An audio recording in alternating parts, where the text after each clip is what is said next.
Dear students, welcome to EPG Pathshala. I am Dr. A.G. Sinha, a professor in the Department of Physiotherapy, Punjabi University, Patiala. In this module, we will talk about the therapeutic exercises. After going through this module, you shall be able to understand the meaning of therapeutic exercises, understand the basis of classification of therapeutic exercises, enumerate and define various types of exercises, and describe the role of therapeutic exercises in the management of sports injuries. The discipline of physical education deals with physical activity and sports to keep a person fit, healthy, and productive. In fact, physical exercises are inseparable part of physical education. Many a time, physical exercises are also used for the treatment of disease and disorders. When the physical exercises are used for the treatment of disease and disorder, it is known as therapeutic exercise. The treatment through exercise is one of the core subspecialty area of physiotherapy. There are several types of physical exercises, each having their own effect and uses. Friends, in this module, we shall present an introduction to therapeutic exercises. First, we will talk about the concept of therapeutic exercise. We will attempt to provide a definition of therapeutic exercise. Then, in the later part of the module, we will be discussing the definition, classification of therapeutic exercises, and the scope of therapeutic exercise in the management of sports injuries. When exercise is used for the treatment of disease or injury, it is termed as therapeutic exercise. The therapeutic word comes from the word therapy, that means treatment. And therefore, the use of physical exercise for the treatment of disease or injury can be called the therapeutic exercise. We all understand the meaning of exercise, but it is difficult to put in the word. Exercise is a movement, an activity. But what distinguishes exercise from ordinary activity or movement is repetition. When an activity or movement is repeated for a specific purpose, it can be termed as exercise. Physical exercise is the repetition of natural movement of the body. Straightening knee while sitting in a chair is a natural movement. But when the same movement is repeated several times for the purpose of increasing the strength of the quadriceps, the muscle that produces this movement, it becomes exercise. Similarly, walking is everyday activity. We walk daily to perform a variety of activities of daily living. But when walking is done in a systematic way, controlling for the speed and duration for the purpose of reducing cholesterol level or increasing the stamina, it becomes an exercise. On a similar note, if a mental activity is repeated for a specific purpose, it becomes a mental exercise. For example, mental recitation of a poem several times contributes to memorization of poem and enhances memory. Doing sums, solving complex puzzle items are the known mental exercises that are commonly used to improve mental abilities. Physical exercises improve physical abilities such as strength, flexibility, agility, stamina, whereas mental exercises improve mental ability like memory, problem solving, and the other higher functions. In the field of health and rehabilitation, exercise plays a very important role. The use of exercise for the treatment of disease and dysfunction is called exercise therapy. Exercise therapy is one of the core specialty areas of physiotherapy. Physical exercises are used for the prevention and treatment of movement-related disorders caused by the disease and injuries. Many disease and injuries affect the organs of movement-producing systems such as muscle, ligament, nerve, and bone, and this makes the movement production ability of a person less efficient. The inability to perform a given movement give rise to difficulty in smooth execution of activity of daily living, which exerts a negative effects on the social and economical aspect of life. For example, a blunt blow to the thigh produces injury to the quadricep muscle. This makes the movement of knee difficult. Inability to produce smooth movement of knee produces difficulty in walking and climbing stairs. Suppose if the person's office is situated in second floor, he may find it difficult to attend the office because of his difficulty in climbing up the stairs. In these situations of movement restriction, therapeutic exercises play an important role in enhancing the quality of life of a person. Therapeutic exercises has been proved valuable in tackling the problem of stiffness of joint, weakness of muscle, and subsequent deformities of joint that may arise after injuries or disease. The ultimate aim of any injury management program using therapeutic exercise is to produce a symptom-free and functional movement.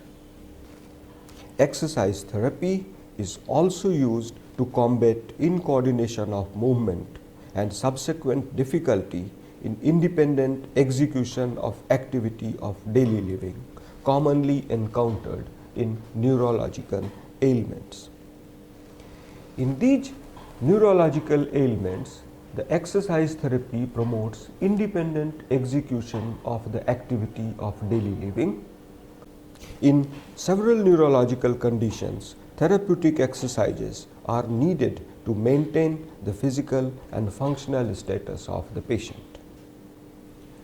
Therapeutic exercises also brings about favorable change in the structure and function of several systems of body.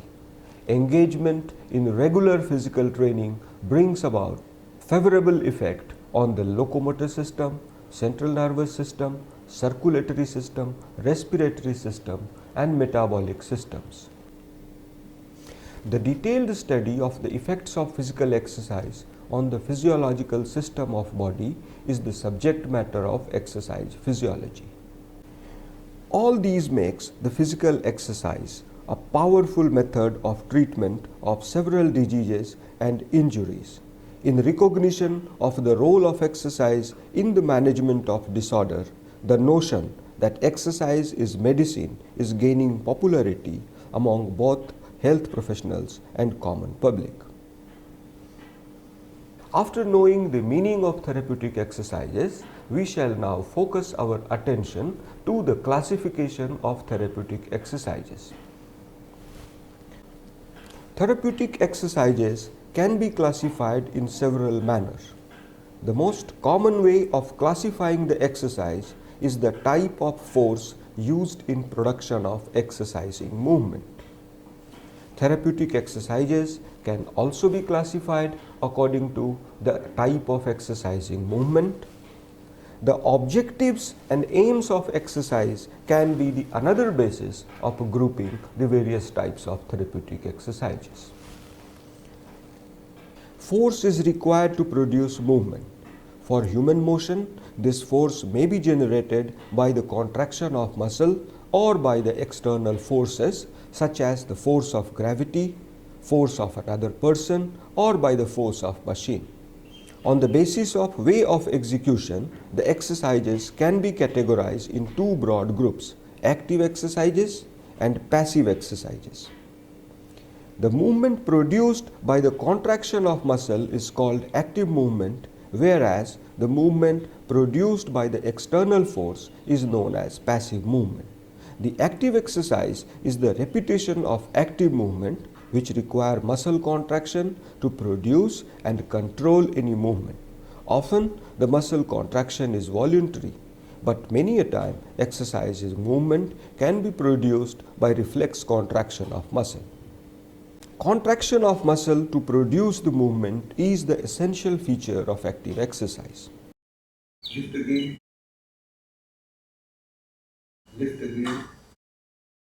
This is the example of active exercise where the movement is performed by the voluntary contraction of the patient. On the other hand, passive exercises do not require any muscle contraction to produce movement. In these exercises, movement is produced by the application of some external force. Passive exercises are usually done by some other person or by machine.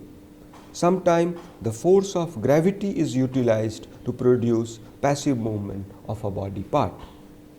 Passive movement is the exercise where the movement of joint is performed by physiotherapist. Each of these two subcategories of sub-exercises has several subcategories. Passive exercises are directed toward the flexibility of body part. Relaxed passive movement, forced passive movement, and stretching are the three subcategories of passive exercises. During relaxed passive movement exercise, a joint is moved in through the existing range of motion. Forced passive movements are the localized quick movements where the joints are moved passively beyond the existing range. In this diagram, we can see the concept of relaxed and forced passive movement. The total range of movement can be restricted in case of injury or in case of disease. The free range is the range where the production of movement does not produce any symptom, whereas movement into the restricted range brings about the pain. The relaxed passive movements are performed in the free range, whereas the forced passive movement, they start in the free range and they tends to go into the restricted range. The forced passive movement are also referred as manipulation. The passive movements can be applied either to physiological movements or accessory movement. Physiological movements are the movement which a person can produce voluntarily. Flexion, extension, abduction, adduction, rotation are the physiological movements available in human joints. On the other hand, accessory movements are those movements that take place in a joint during normal movement, but these movements cannot be performed actively by the person. The accessory movement consists of spin, glide, and slide of one joint surface over the other. The execution of accessory passive movement requires specialized knowledge of joint anatomy and biomechanics. Stretching refers to taking the joint to such a position where a given muscle or tissue are stretched to its maximal possible length. Stretching exercise refers to the taking the joint to such a position where a given muscle or soft tissue is stretched to its maximum possible length. It is a therapeutic procedure that aims to elongate the soft tissue of body. Stretching exercises are usually directed toward the muscle, and the muscle is elongated passively to its maximum length. Stretching exercises are also known as the flexibility exercises. The external force for stretching is provided by physiotherapist, by patient, or by the mechanical means. Passive stretching and active stretching are the subcategories of stretching exercise. Passive stretching is performed by another person, whereas active stretching refers to those techniques where patient performs the stretching himself. In active stretching, the force of stretching is generated by the contraction of opposite muscle group or by the gravity. Passive stretching of hamstring. The passive stretching is performed by another person.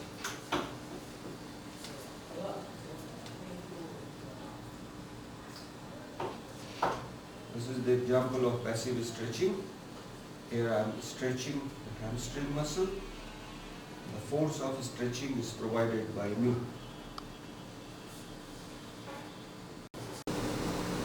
This is the example of active stretching of hamstring.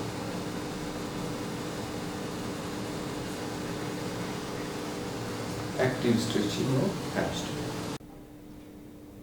According to the duration of applied stretch, the stretching can be a quick stretching, slow sustained stretching, and ballistic stretching. Quick stretching involves touching the point of stretch and returning quickly. In fact, any stretching can be performed a quick stretch, slow and sustained stretch where the stretch is maintained for some time, or ballistic stretch where oscillation is provided at the end. This is quick stretch. This is quick stretch. The maintenance of stretched position for some time is known as slow sustained stretching. Now, slow and sustained stretch. Slow and sustained stretch. The application of quick oscillations at the end range of movement is known as ballistic stretching. This is the ballistic stretching. After discussing the classification of passive exercises, now we shall talk about the classification of active exercises. Active exercises are categorized on the basis of amount of assistance and resistance provided during execution of exercise. They are also categorized on the basis of type of muscular contraction required to produce the movement, and also whether the movement is produced in the other joints or not. On the basis of amount of assistance and resistance during the execution of exercising movement, there can be 4 categories of active exercises: free exercises, assisted exercises, resisted exercises, and assisted resisted exercises. On the basis of type of muscular contraction, the active exercise can be classified as isometric, isotonic, and isokinetic exercise. Isokinetic exercises can be further categorized as isotonic concentric and isotonic eccentric exercises. On the basis of movement of other joints, the exercises can be classified as open kinetic chain exercise and closed kinetic chain exercise. In closed kinetic chain exercise, movement of one segment of body produces the resultant movement in the other segments of the body, whereas in the open kinetic chain exercises, the movement produced in one joint of body has no effect on the position of other joints.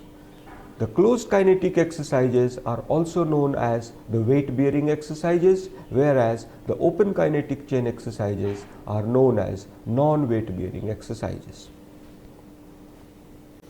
Now we shall talk about the free exercises. During free exercises, a person performs movement of its own without receiving any external assistance or resistance. The only force that acts on the body is the force of gravity. The force of gravity can be used to provide assistance or resistance of a given movement. Free exercises are further classified as local exercise and general exercise. Local free exercise are focused on movement of a single joint. For example, exercises to improve the power of muscle of thigh or exercises to increase the range of motion of knee can be termed as local free exercises. In general free exercises, several muscle contracts to produce movement of many joints at a given time. Walking, running, swimming, etc. are the example of free general exercise. Assisted exercises are utilized for very weak muscles whose force of contraction is not sufficient to complete the movement, and therefore the assistance of external force is needed to complete the movement. The external force of assistance is usually provided by another person. Sometimes mechanical devices are also used to assist the completion of movement. Resisted exercise is performed against a force that tends to oppose the force of muscle contraction. In this type of exercise, a force is applied to resist the active movement in order to make it difficult. Resisted exercise is performed against a force that tends to oppose the force of muscle contraction. In this type of exercise, an external force is applied to resist the active movement in order to make it difficult. Resisted exercises are used for increasing the strength and size of a muscle. The resisted exercises are also known as strength training. Assisted resisted exercise is the combination of assistance and resistance during a single movement. In the weaker range of movement, assistance is provided, whereas in the stronger part of the range, the resistance is provided to the movement. This type of exercise is in fact a progression of assisted exercise to free exercise. The purpose is to give confidence to patient and promote the strengthening of the muscle. On the basis of type of muscle contraction involved in the production or control of movement, the active exercises can be grouped as isometric, isotonic, and isokinetic type. During isometric contraction of a muscle, force is produced but the length of muscle does not change. Exercises using isometric contraction are also known as static exercise, as during these exercises the joint position does not change. In isotonic contraction, the force production is associated with the change of length of muscle. When the muscle gets shortened during force generation, the contraction is termed as isotonic concentric, whereas when during force generation the muscle gets lengthened, it is called isotonic eccentric contraction. Isotonic exercises are also known as dynamic exercises, as these exercises results in the movement of a joint. Isokinetic movement refers to that kind of activity where the speed of movement remains constant throughout the movement. On the basis of position of the distal part of limb and its ability to move in the space, the exercises can be classified as open kinetic chain exercises and closed kinetic chain exercises.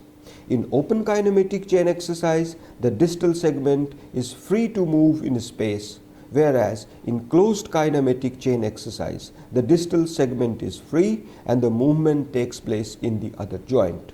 Straightening of knee while sitting in chair is the example of open kinetic chain exercise, whereas bending knee while standing on the feet is the example of closed kinetic chain exercises. The closed kinetic chain exercises are also known as weight-bearing exercises, whereas the term non-weight-bearing exercise is often used for open kinetic chain exercises. On the basis of aim and objectives, exercise can be broadly categorized as strength exercise, mobility or flexibility exercise, balance exercise, breathing exercise, endurance or cardiopulmonary exercise, and skill improvement exercise. The strengthening exercises are directed at increasing the muscular strength, whereas the focus of mobility exercises is to increase or maintain the range of motion of a joint and flexibility of the body part. Balance exercises works at improving the coordination of various muscle groups and enhance the ability to maintain equilibrium in situation of reduced base of support. Cardiopulmonary exercise or endurance exercises work to enhance the oxygen delivery capacity of the cardiopulmonary system to the working muscle. Endurance exercise is also known as the aerobic exercises. Breathing exercises are the special category of free exercises that are directed toward the respiratory muscles. These exercises alter the breathing pattern and increase the amount of oxygenation in the body. They contribute to improve the strength and endurance of the respiratory muscles. Skill improvement exercises can also be known as functional exercises, as they seek to bring perfection in the performance of a given motor skill. A motor skill can be a gross motor skill or fine motor skill. Training of gross motor skills such as walking, standing or sitting plays important role in enhancing independence following injury or locomotor disability. The example of fine motor skills include writing, painting, playing musical instrument, etc. So far we have discussed the scope of therapeutic exercises in general, and we have also discussed the various types of therapeutic exercises. For a physical education teacher, it is important to know the role of exercise in the management of sports injury. Now we shall shift our attention to discuss the scope of exercise in the management of sports injuries. According to Kulund, rehabilitation of sports is although closely tied to modalities of heat and cold, but the most important modality is exercise, which does more than ice or heat to restore muscle and joint function and prevent fibrosis. This statement underscores the role of therapeutic exercises in the management of sports injury. It would not be an exaggeration to say that any phase of management of sports injury is incomplete without the use of therapeutic exercises. At the same time, it is also true that inappropriate exercise has every chance to aggravate the injury and produce a deterioration in the condition of the sports person.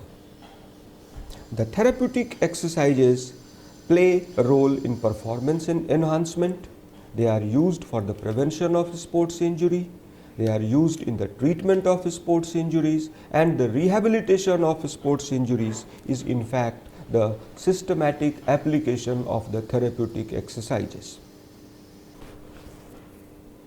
The specific role of exercise in the management of sports injury pertains to reduction of swelling, improvement in the quality of repair, treat and prevent the complications of sports injuries, maintain fitness, and more importantly, recondition the injured part to withstand the higher load. Immediately after injury, intense pain, swelling is produced.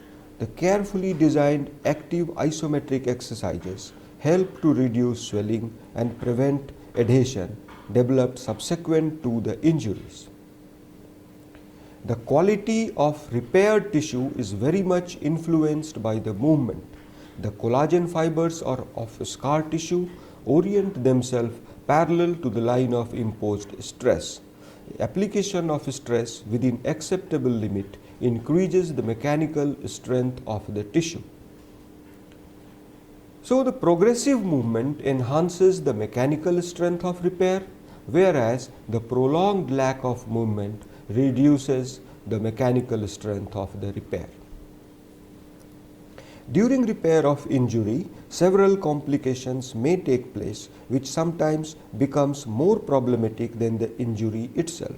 The initial period of inflammation and immobilization leads to stiffness of joint, adhesion of soft tissue, and weakness of muscles.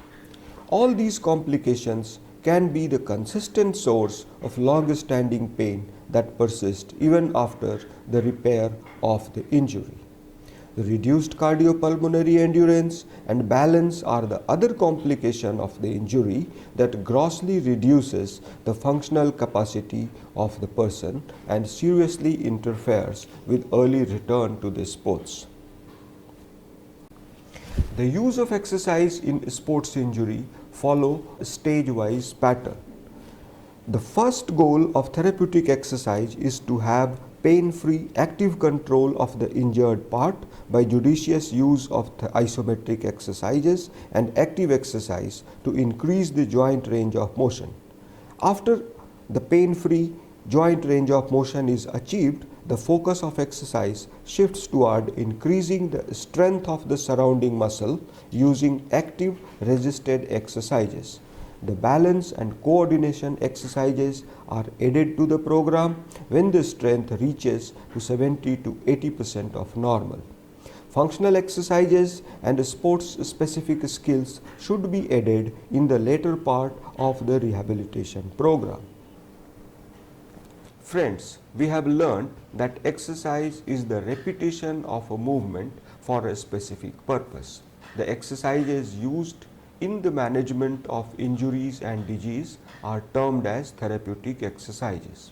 On the basis of way of execution, there are two broad groups of therapeutic exercises: active exercises and passive exercises. In active exercises, the movement is produced by the active voluntary contraction of the muscle, whereas in passive exercise, the exercising movement is produced by some external force. Often, this external force is provided by physiotherapist, but many a time machines are also used. Each of these two categories has various subgroups. Therapeutic exercises have such an important place in the management of sports injury that it would not be incorrect to say that management of injury is incomplete without the use of therapeutic exercises. At the same time, inappropriate exercise has the potential to inflict harm. Exercises are required to improve the quality of repair. They are also required to combat the effect of inactivity induced during the early stages of healing and repair. Everyone involved in the athletic care should have a basic knowledge of therapeutic exercises. Thank you.